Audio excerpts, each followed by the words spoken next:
Yes, please record.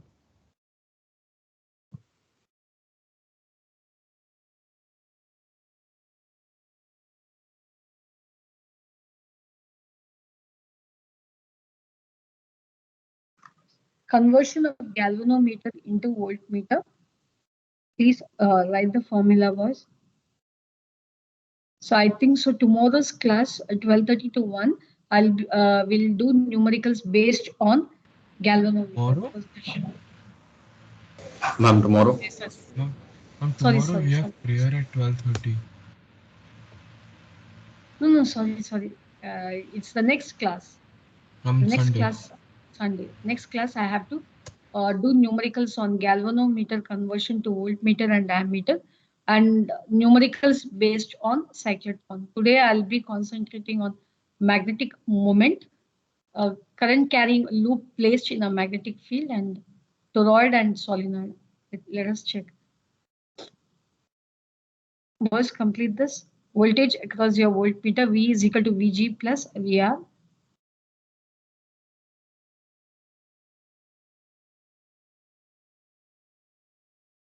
So this is the value of your high resistance, which is to be connected in series with your galvanometer so that the entire combination is converted to a voltmeter.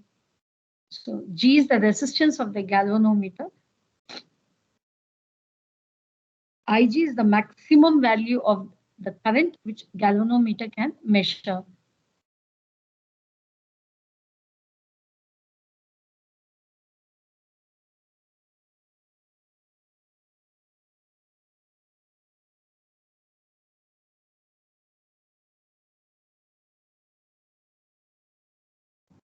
Ma'am, should we write the statement in the bracket if V is equal to NVG No, equals no, to no, no, okay, no, ma'am. no, no need, no need. Only whatever I have written in red, that's more than enough.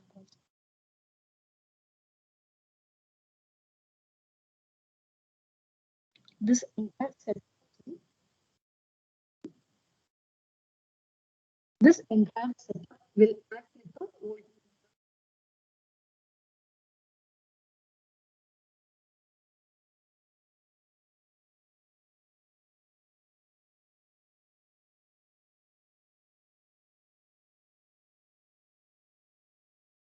Saturday there is no class, right, boys? I'm making it sure.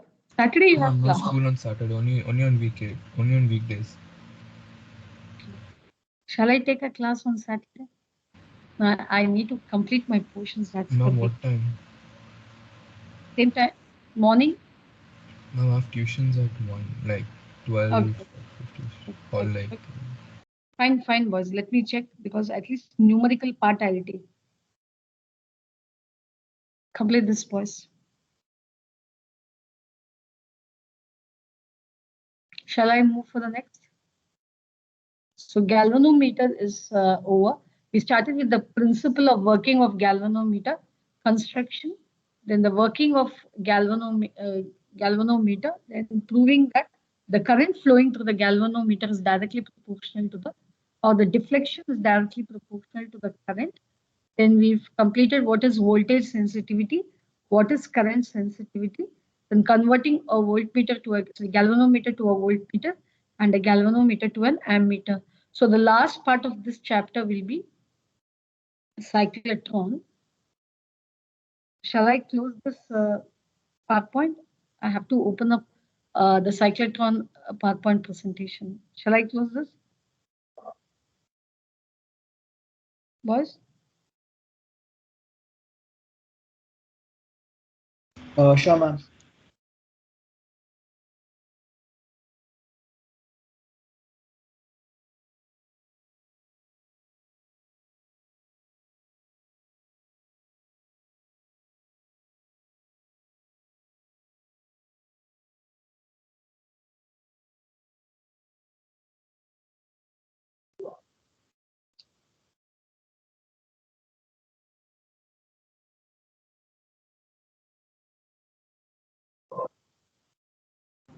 Ma'am, so we Ma'am, so we galvanometer galvanometer needs to have needs to high have high voltage voltage sensitivity. sensitivity. Galvanometer What is it? You're asking for galvanometer? Ma'am, you need to look at when we convert a voltmeter. Voltmeter. Yeah, you should have a very high resistance because if you see, I think the next experiment in your lab session will be finding the resistance of the galvanometer. There you will be dealing with two types of resistor. One is a high resistance box, the other one is your shunt resistance. Boys, anyone who want to do, because our laboratory experiment is only converting a finding the resistance of the galvanometer and the figure of merit. I'll explain what is figure of merit when we start doing the experiment in galvanometer. So if you, yeah, investigatory project, if you want, let us see whether it's possible converting a galvanometer to an ammeter, converting a galvanometer to an voltmeter, because these two are not included in your practical syllabus. Then you can take it up as your practical study. Okay. 1 second, boys. Okay, we'll see what is meant by your cyclotron. Now, these are called, it comes under what we call it as particle accelerators. Now, the question is, why should a particle, a charged particle, let it be electron, let it be proton, let it be an alpha particle, any charged particle has to be accelerated. Now, what is the necessity to accelerate charged particles? Have you heard about isotopes? Because you have learned about isotopes in your chemistry. Yes or no? 12B? Yes, ma'am. Yes, ma'am. Okay. Now, any one uses use of or uses or applications of isotopes? Anyone? Where do you use your isotopes? Boys, where do you Ma'am, when you want yes, to When you want to generate? nuclear power. Okay, nuclear power. Okay, there you use your isotope uranium 238. That's fine. Apart from that, any application of isotopes? Pritya, Rishit, Samuel, any use of your isotopes? Have you heard about C12, C14, carbon 14? Have you heard about C14? C12 is yeah, is an isotope. What is the application of C14? You're able to estimate the age of a fossil. You're able to estimate the age of a fossil using C14 isotope. Have you heard about cobalt? Cobalt 60 is an isotope of cobalt. It's used for cancer treatment. Iodine 14, it is used for treatment of goiter, that is thyroid issues. So not only in medical applications, even for industrial purpose, you use your isotopes, right? Your nuclear reactor, there are two types of nuclear reactor. One is going to generate electrical power. We call it as generator reactor. The other one is called breeder reactor. Breeder reactor are reactors where they produce isotopes. So isotopes are very, very important. Broad classification of application of isotopes are your what we call it as for medical purpose as well as for industrial purpose. Now, these isotopes are produced when fast-moving charged particles are going to hit some target.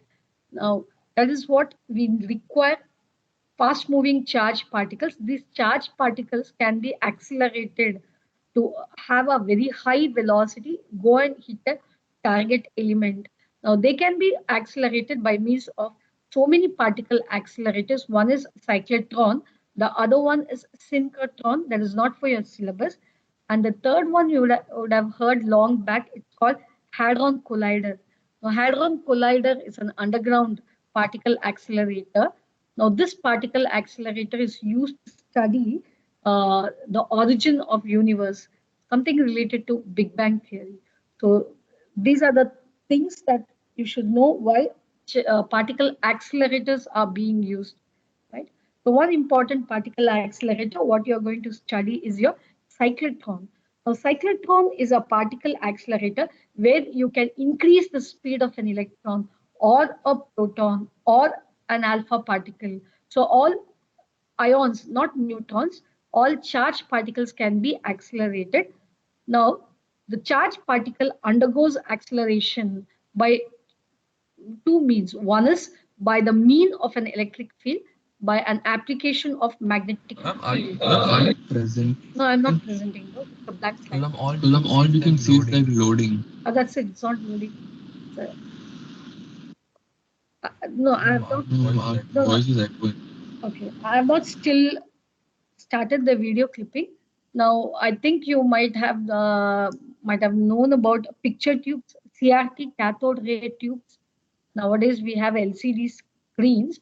Long back, we used to have picture tubes. Now, in a picture tube, there is a cathode filament that will be connected to your electrical mains. When you switch on your mains, the current passes through the filament. The filament gets heated up and it emits stream of electrons. We call this stream of electrons as cathode rays. They pass through electric and magnetic field. So it keeps on deflecting. That is why the charged particles are deflected on an fluorescent screen. Your monitor is a fluorescent screen. So pixel by pixel, it will be scanned throughout. And this is done with the help of electric and magnetic field. So that is a basic principle of all your picture tubes. Right? There you employ both electric and magnetic field. So cyclotron is a particle accelerator which employs both electric and magnetic field. Why? To accelerate the charged particles. We'll start with this. Cyclotron. In 1931, E.O. Lawrence and M.S. Livingston designed a device called cyclotron to accelerate positive ions to extremely high velocities by repeatedly subjecting them to a very high voltage.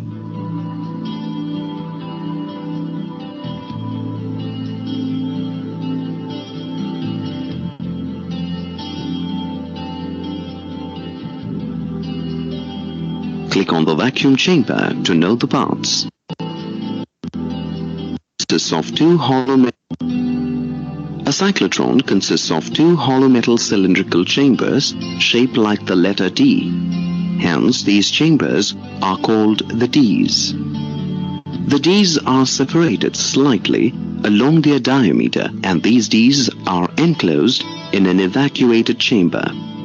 A very high frequency and high voltage oscillator is connected to these Ds.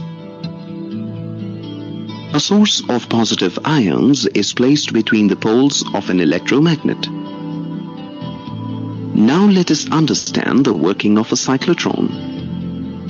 The positive ions are accelerated into the negatively charged D due to electrostatic attraction. When the alternating current shifts from the positive terminal to the negative terminal, the positive ions move into the other D. The ions follow a circular path, and as they gain energy, their rotational radius increases and the ions spiral out from the Ds. The deflector plate helps to take the ions out, and the ions are allowed to hit a target or a nucleus to bring about a nuclear reaction. Ma'am? Yes. These are the semicircular chambers, right? Yes, yes. We're gonna do this experiment or anything? Because the high frequency voltage should be applied, boys. The one which what is it? Your voice is breaking. Yeah. What is the frequency of the voltage that what we generally apply from your electrical mains? What is the frequency, boss? What is the voltage that generally we get from your electrical mains? What is the voltage? If you switch on your electrical circuit, how much is your voltage? Is it 220 volts? Okay, somewhere around 220 to 240 volts. Here it is 240 volts. That is your electrical voltage, that what we get it from your electrical mains. Now there is what we call it as frequency, because the current what we derive from your electrical power supply is alternating current. Alternating current means what? What do you mean by alternating current? the magnitude and the direction of the current keeps on changing continuously. That is what we call it as an alternating current. Direction of the current, see the current, what we get it from your what we call it as batteries or cells. Now they are direct current. Direct current means they flow actually in one direction and they have a constant magnitude. Say 5 amperes means 5 amperes at every interval of time. The current, the magnitude of the current will not change. The direction of the current will not change. But the electrical current, what we get from your electrical mains, keeps on the direction of the current and its magnitude keeps on changing continuously, right? It is 240 volt. Now, the number of times the direction changes in 1 second is 50.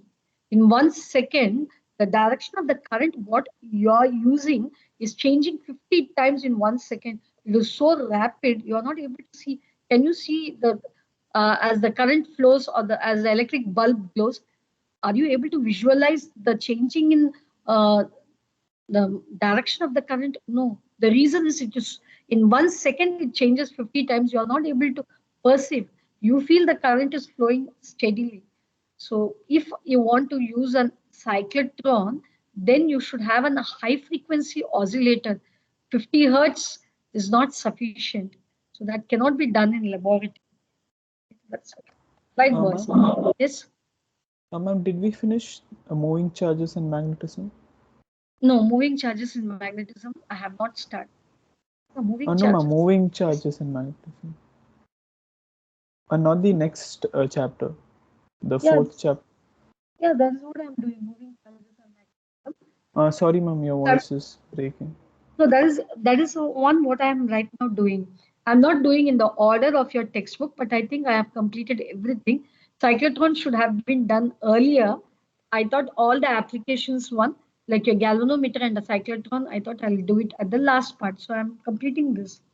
So okay. Next chapter, instead of going for magnetism and matter, which is relatively an easier one, what we thought will be electromagnetic induction. Next class, okay?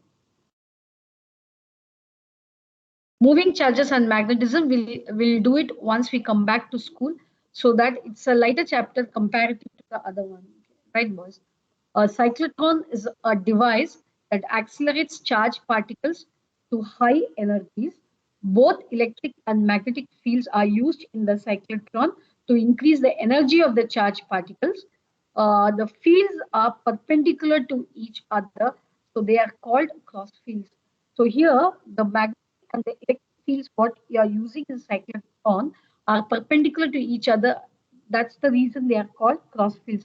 Now, sometimes what happens when it is a derivation-based question, when they go for cyclotron, they generally don't mention the device as cyclotron. They just mention X is a device which utilizes electric and magnetic fields which are crossed each other. Then you have to think it is cyclotron and then start deriving an expression, might be for the time period or the kinetic energy. So be a little bit careful. Electric and magnetic field are used to charge, used to accelerate the charged particles, and these electric and magnetic fields are cross fields. They are perpendicular to each other. Now let us see how the working principle you might be knowing. Let us see the construction of your cyclotron. Cyclotron, basically, I think so you have seen in the video clip, it has two hollow metal chambers, right, in the form of Ds. So you have two hollow metal chambers in the form of Ds. Now these metal chambers are connected to high frequency voltage. The voltage is going to alternate at a very fast rate. So you have two metal chambers, D1 and D2, connected to a high voltage, right?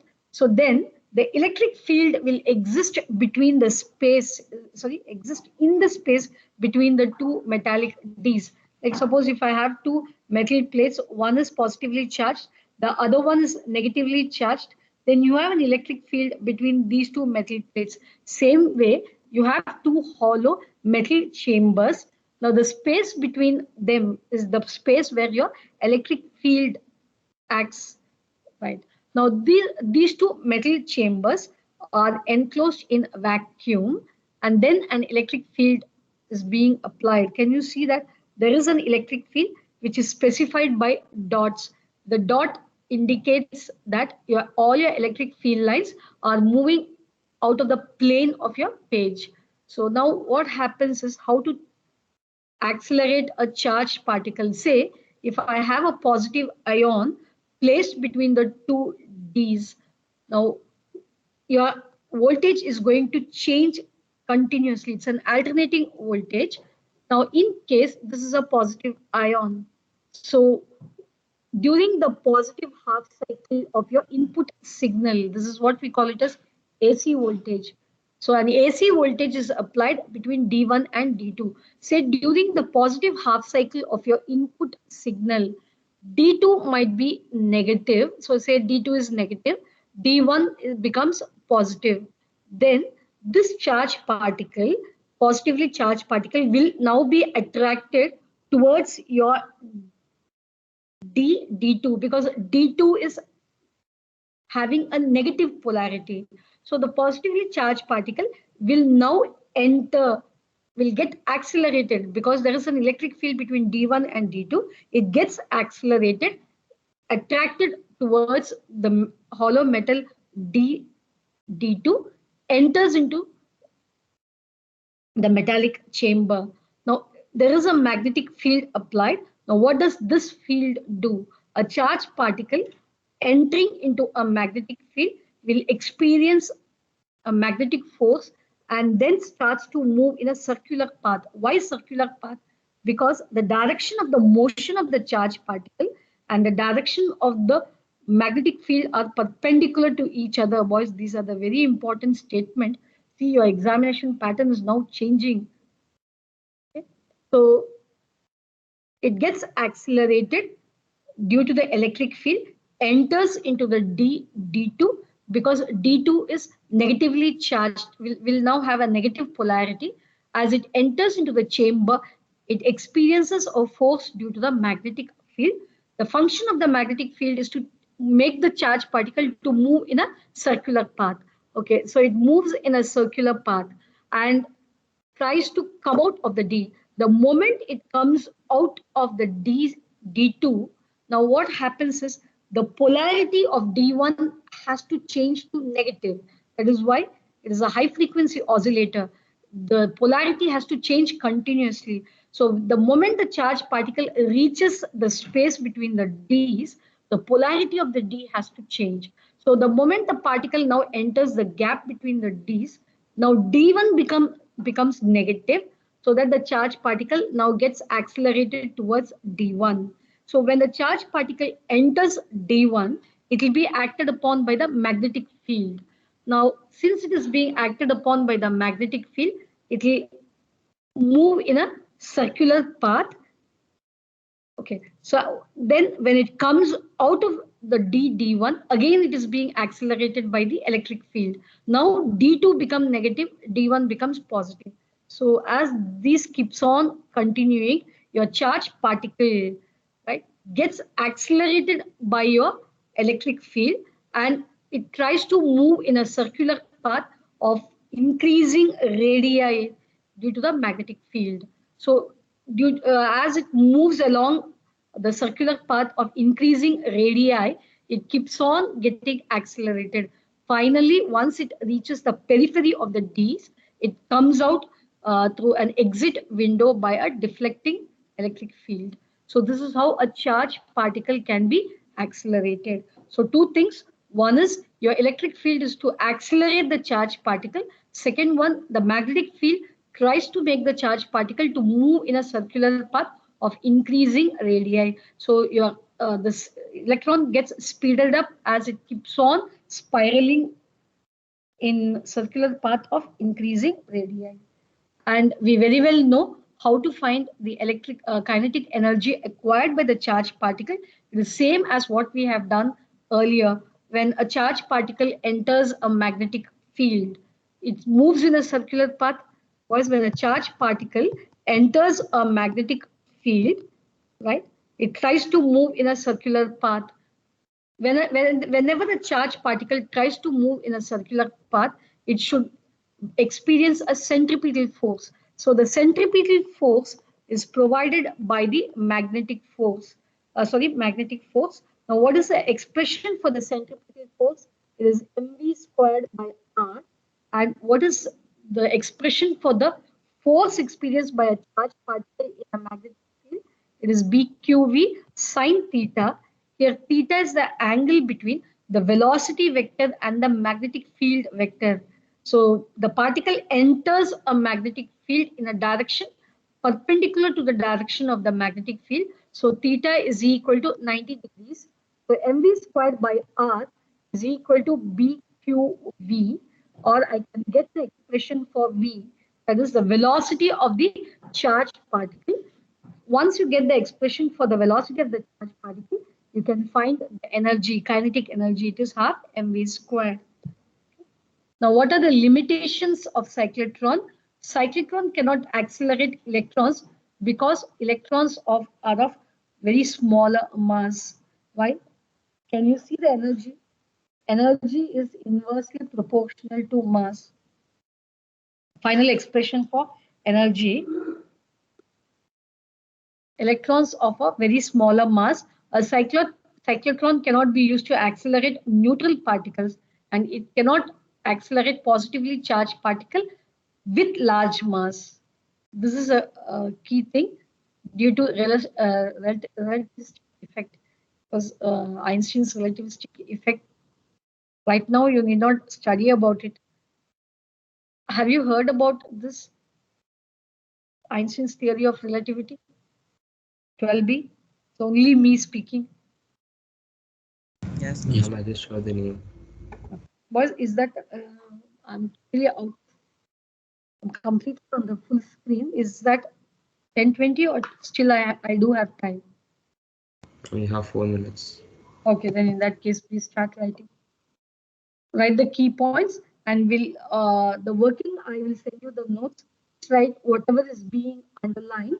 A cyclotron is a device that accelerates charged particles or ions to high energies. So this chapter I'm completing by now.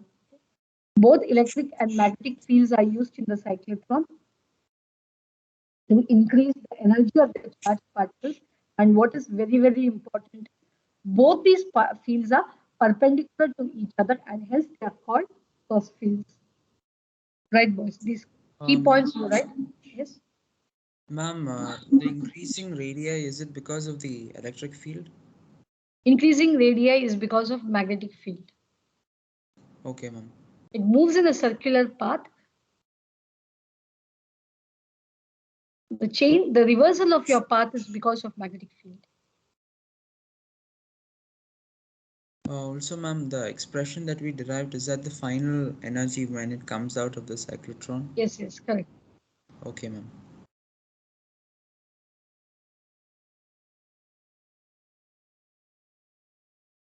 Boys, make a note of it. Very important is your cross fields, because sometimes they don't specify the name of the device. They just say a device where a cross field is being used.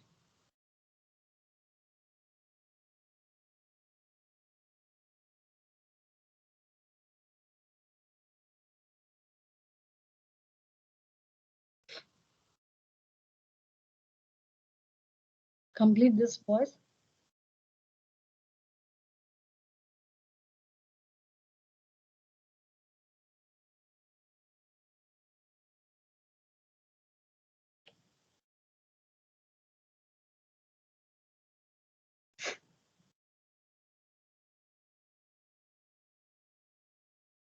Shall I go for the derivation part? Because we have already done this derivation. Just write expression for particle energy.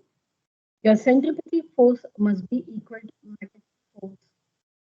The centripetal force required to keep the charged particles to move in a curved path is mv squared by r. And this centripetal force is provided by the Lorentz force FB on due to the magnetic field. So you equate both the expression, get an expression for the velocity, and then kinetic energy E is equal to half m into v squared. The time period of oscillation, there is one more condition, what we call it resonance condition. It's not being specified over here. One second. Look at the last statement. The frequency of the voltage is set so that the particle makes one circuit during a single cycle. See, this is what is called the frequency cyclotron frequency. What we call it as the resonance condition. Resonance condition is that when the charged particle comes out of the D and enters the space between the two Ds, the polarity of the Ds should change. And that condition, we call it as resonance condition. Keep this in mind, boys. When the charged particle enters the Ds, experiences a magnetic force, and then comes back to the space between the Ds where there is an electric field. The moment it reaches the space between the two Ds, the polarities of the Ds should also immediately change. Now that condition is called resonance condition. And there is a frequency. So what should be the frequency of the oscillator? What should be the frequency of the applied voltage to attain this condition? And that frequency we call it resonance. Break. Fine, boys. You just complete this. The resonance condition is very important. I think cyclotron will be relatively easier. You can I'll send you the notes. You can leave, boys. That entire slide is the working principle for this Yes. device. Yes. Okay, ma'am. All right, ma'am. Thank you.